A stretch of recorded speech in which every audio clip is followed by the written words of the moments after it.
Hello po, welcome to my channel. Nandito po ako sa Santo Rosario sa likod ng Sandra Mall. Malapit sa Nepo Coliseum. Dito po ako sa bahay ng aking pamangkin na si Brian. Ganito. Ito po si Lola. Ito po, ini-interview ko siya. Ganito, tinasasawag ko na ako rin. Ah. Muning may takyo.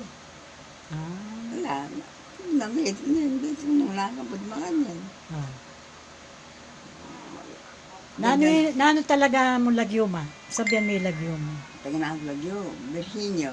Virginia. Virginia Castro. Virginia Taga na ako Castro. lagyo. Oh. Ang pong pilido. Kahit Oh. ang dalaga ko. Opo.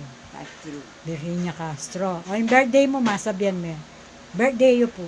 1926. Nano yung month mo, ma? June 6. June 6, 1926. 1926. June 6. June 6, 1926 po ang birthday ni nanay.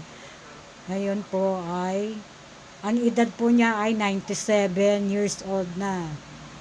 Di po pa mayroong policy si BBM, President BBM na ang mga lola, nanay na nagkakaedad ng 100 years Pero old. maya po sasawag ko na ako Oh. dito. Di po ba meron silang matatanggap na pera, yung 100,000?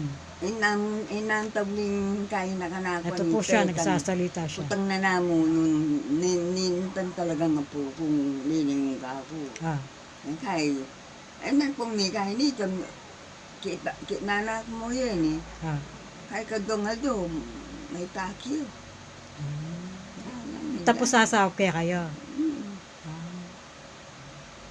Kaya nga kanyan, na tinang siguro nga lumbulang kanyan, o kaya apat, kaya pangamatay na.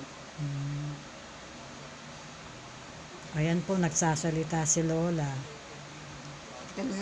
Talagang ala paswag kong talaga ako.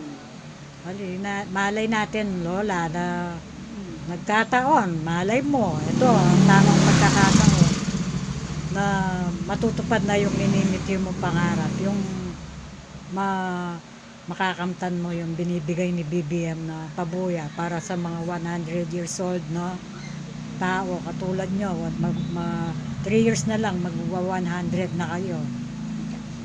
Naliwa mo siya sabihin niya, naman. Mahina ma'am katawa, pandinig nyo. Ayun po pala, mahina yung pandinig ni Lola. Kaya yun, dapat po nilalakasan natin yung boses natin pag nagsasalita para marinig niya at maintindihan niya. Ito lamang po. Salamat po sa panonood nyo sa aking channel. God bless po.